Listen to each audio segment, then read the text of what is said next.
After a mysterious unnamed virus takes out every human being, Philip Miller is the last man on Earth.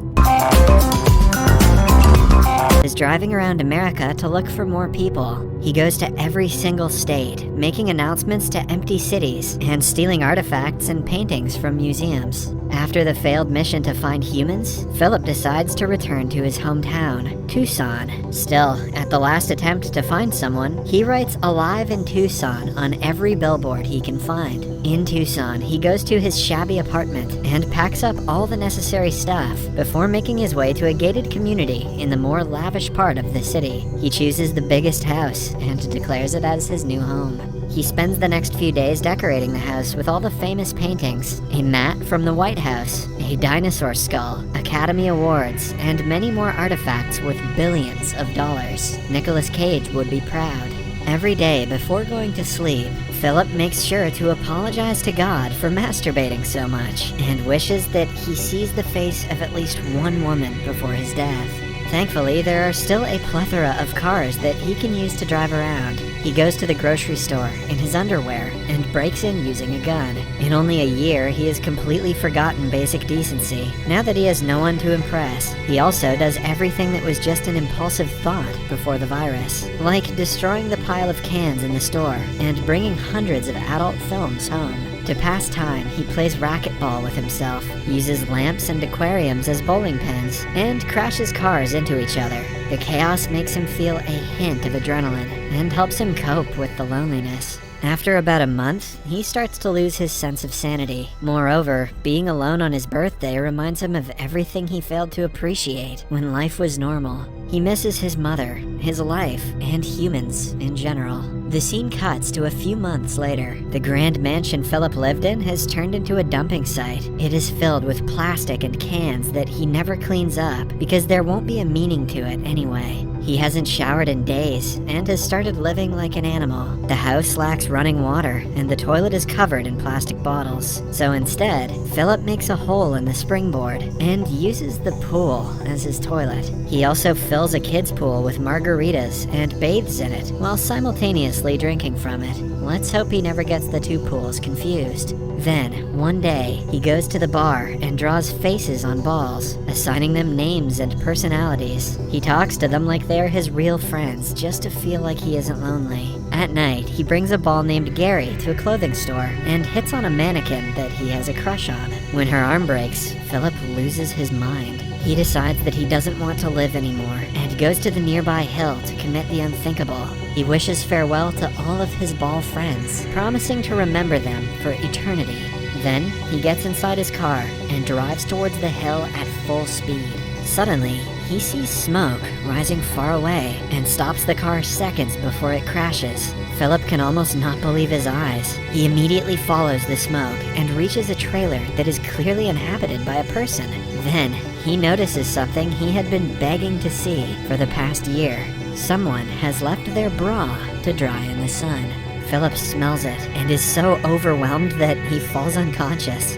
When he wakes up, he sees a beautiful girl holding him in her lap. She seductively promises to fulfill his wishes and kisses him. Philip is enjoying the kiss before he wakes up and realizes he was dreaming. The girl in front of him is less attractive and older. She is performing CPR on him to bring him back. They pull away from each other, weirded out upon seeing another human after so long. Philip asks her where the beautiful woman is, until she points out he should be worried about his wet underpants instead. It turns out that he peed himself when he was unconscious. Even in a situation like this, Philip claims that he was swimming from the front side earlier, which is why his underpants are wet. He aggressively starts explaining that he did not pee himself, which makes the girl panic. She brings out a gun, asking him to stay away. Philip finally admits that he did in fact pee and is embarrassed. After both of them calm down, they introduce themselves. The girl's name is Carol. She used to be an analyst before the virus and has been wandering around America after everyone died. She saw the Alive in Tucson sign and came here to see if she really is the last person alive. Although Philip had been dying to meet a woman, he isn't very excited to see Carol. She repeatedly corrects his grammar, doesn't understand his jokes, and keeps talking about irrelevant things. After talking for a while, they decide to drive to the grocery store.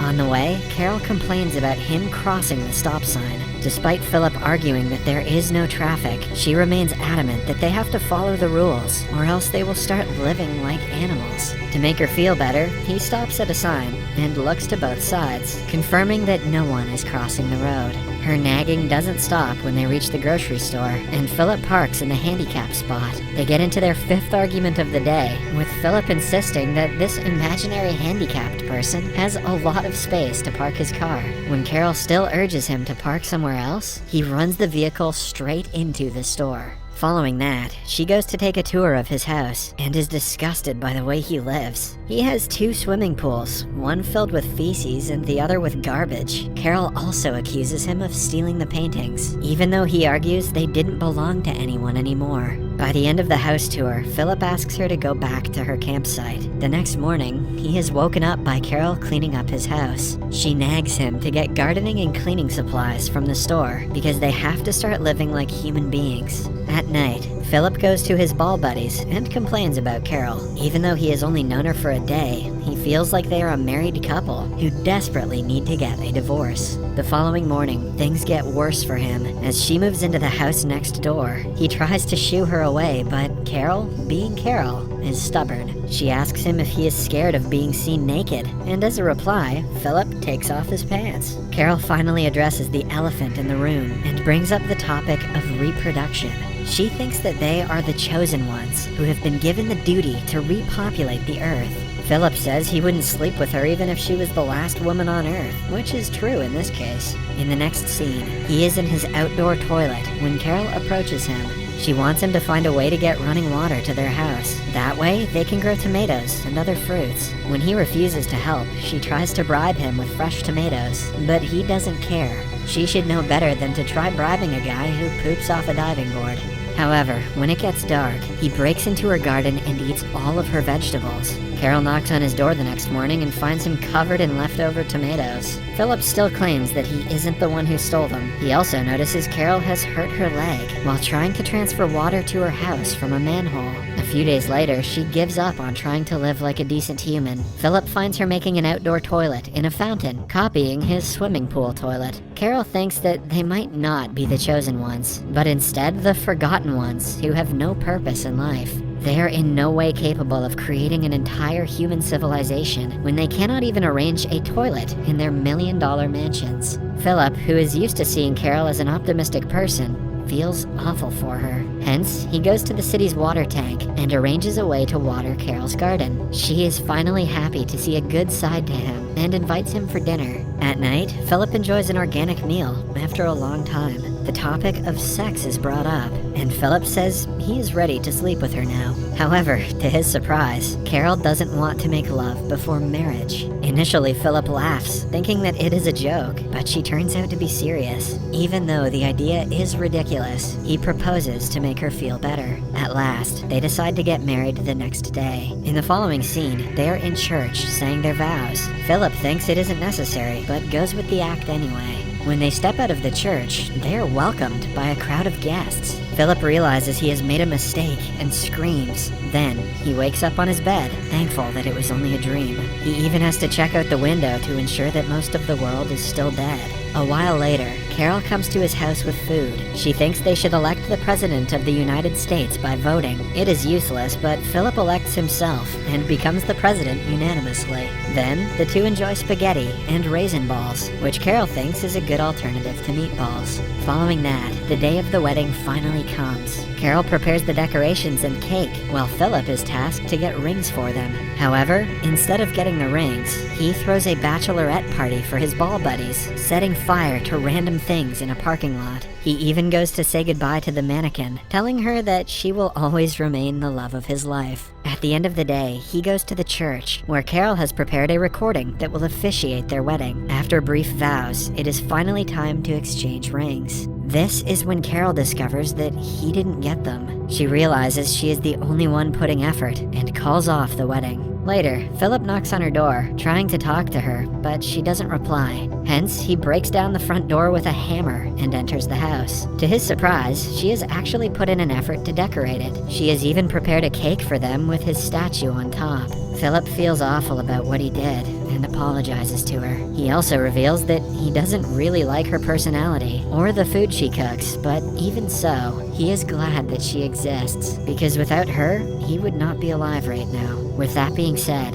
Philip brings her out to do something special. In the following scene, they go to a jewelry shop, where Carol gets all the rings she wants. They finally officiate the wedding, and are declared husband and wife. At night, the two make love, but the experience is not how Philip thought it would be. Carol cannot stop talking throughout the night, making strange remarks that she thinks are hot. The next morning, she finds him playing racquetball in his home. Philip thinks she is going to nag him again, but to his surprise, she joins him in the game. They enjoy the rest of the day doing things like Philip normally does. They make fireproof suits and set each other on fire, run a bulldozer over beer cans, and go to meet Philip's ex-girlfriend, who is a mannequin. Carol talks to her for a while before beating her up for hitting on her husband. For the first time, Philip is glad that he married her and thinks that their life might be tolerable. As they are driving back home, they suddenly hit a limo in a junction. Shocked, Philip runs to the car and sees a beautiful woman come out of it, just when he thought he was happy with his wife.